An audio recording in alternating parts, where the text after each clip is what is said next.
que j'avais raison d'avoir envie, que deux, mon appétit il est nourri, je suis toujours aussi impatient d'aller sur le terrain et de défendre les solutions. Et envie de vite me mettre au travail.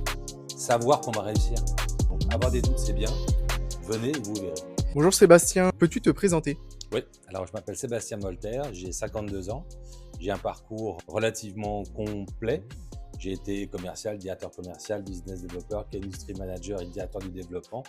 Et si j'ai souhaité compléter mon travail de ces 30 dernières années à travers une franchise, c'était pour apporter mon expertise pour des clients que j'aimerais aider et en même temps travailler pour moi-même. Pourquoi InWin? Qu'est-ce qui a fait tilt dans le concept ou l'approche? Alors, ce qui a fait tilt, c'est que j'avais déjà approché InWin dans ma dernière entreprise, que je les avais approchés pour implémenter les solutions d'InWin dans cette entreprise, ce que j'ai pas réussi à faire. J'en ai vécu une sorte de frustration parce que je savais que c'était une solution extrêmement puissante et pertinente. Et quand j'ai décidé de partir de l'entreprise dans laquelle j'étais, un de mes premiers réflexes, c'est de me poser la question, mais est-ce que tu es prêt pour passer le cap et devenir franchisé InWin pour vendre la solution, les solutions que tu avais aimé et que tu aurais voulu proposer à ton entreprise. C'était le levier numéro 1 de mon engagement vis-à-vis d'InWin. Avec quel état d'esprit es-tu arrivé en formation? De l'envie, envie d'apprendre, envie de confirmer que j'avais eu raison de faire ce choix, de l'appétit et envie de vite me mettre au travail. Alors effectivement, on a 5 semaines de formation, c'est ultra dense. On le voit maintenant au bout de 2 jours et demi que j'avais raison d'avoir envie, que 2, mon appétit il est nourri et je suis toujours aussi impatient d'aller sur le terrain et de défendre les solutions. Qu'est-ce qui t'a le plus marqué pour le moment dans cette première semaine? La gentillesse, la disponibilité, la bienveillance, le professionnalisme, mes collègues, parce que je ne suis pas tout seul en formation, on est 3 et on est tous les 3 ravis d'être là, des profils très différents. J'apprends à penser contre moi-même et mes certitudes. Voilà ce que j'ai à peu près appris en 3 jours. Comment décrirais-tu la méthode InWin Thinking avec tes mots? Alors, InWin Thinking, c'est une méthodologie claire, facile à apprendre, facile à restituer, qui part d'un point de départ à un point d'arrivée que moi et les entreprises que je vais accompagner dans leur analyse de performance peuvent comprendre simplement. Et le déroulé permet de faire une cartographie extrêmement claire des processus qui fonctionnent moins bien, et in fine de faire une restitution qui va coller au plus près des besoins pour aider à la croissance de l'entreprise. L'audit 5C a été le fil rouge de la semaine. Qu'en as-tu retenu?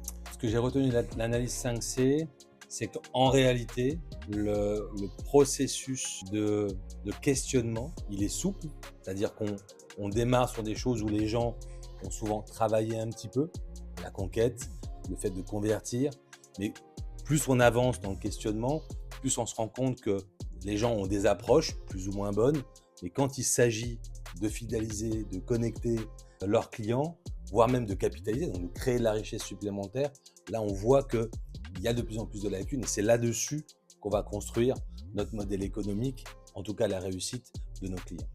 Quel type de réflexe ou de posture on t'a transmis pour bien mener un audit? Alors les réflexes, c'est parler peu, à bon escient, questionner quand il faut, bien écouter les réponses, relancer, mettre les gens à l'aise et dans un souci de bienveillance, de leur permettre de raconter toute leur histoire, tout le parcours client, de rien omettre. Donc c'est beaucoup de finesse, encore une fois beaucoup d'écoute, mais la capacité de rebondir à bon escient, voilà, pour aller chercher les détails et faire en sorte que cet audit soit un audit d'experts où on va tirer le maximum de bénéfices.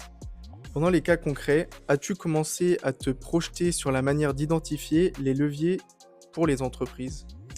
Alors en fait, mon parcours, j'ai fait beaucoup de commercial, j'ai été directeur commercial, donc c'est une suite logique. Alors même si les dernières années, j'étais dans autre chose, dans le développement d'entreprise, le développement de projets, qui vient compléter en fait le projet, parce que je suis à la fois capable de comprendre les enjeux et la manière de le faire.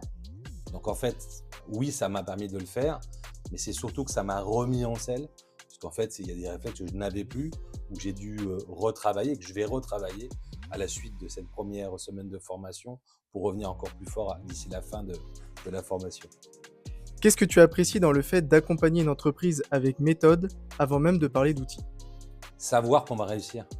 C'est-à-dire qu'en réalité, toutes les entreprises qu'on va accompagner, qui vont nous solliciter, ont le profil de réussir. Elles ont réussi parce qu'elles sont là, elles existent. Nous, on n'est pas là pour les faire réussir parce qu'elles ont déjà réussi, mais c'est de maximiser, de peaufiner. Et c'est ça qui m'intéresse. En réalité, on a des voitures grand tourisme. Et nous, le but, c'est de faire devenir des voitures de course. Elles ont tout le potentiel. C'est juste que nous, on va leur aider à mettre les bonnes briques au bon endroit pour arriver à faire ça. Et c'est ça qui me passionne. Quel moment de la semaine t'a donné le plus confiance dans ta capacité à agir concrètement en tant qu'architecte digital? En réalité, tous, en fait, c'est une suite. Il n'y a pas un moment particulier. Donc, chaque étape complète la précédente, vient consolider. Donc, je dirais, je ne veux pas choisir, mais en fait, c'est l'ensemble. Il n'y a pas un moment, ou alors c'est une multitude de mots. Est-ce que cette semaine a confirmé ton intuition sur ton choix de rejoindre InWin? Oui. Tout court. C'est efficace. Et si tu devrais parler à un futur franchisé qui hésite, tu lui dirais quoi? Qu'il faut toujours hésiter, toujours se poser des questions, mais de venir, de voir, d'utiliser ce que je suis en train de dire pour que ces doutes se lèvent un petit peu. Mais il n'y a que l'expérience en vrai qui permet de vraiment sortir de ces doutes. Donc avoir des doutes, c'est bien. Venez et vous verrez. Merci Sébastien. De rien.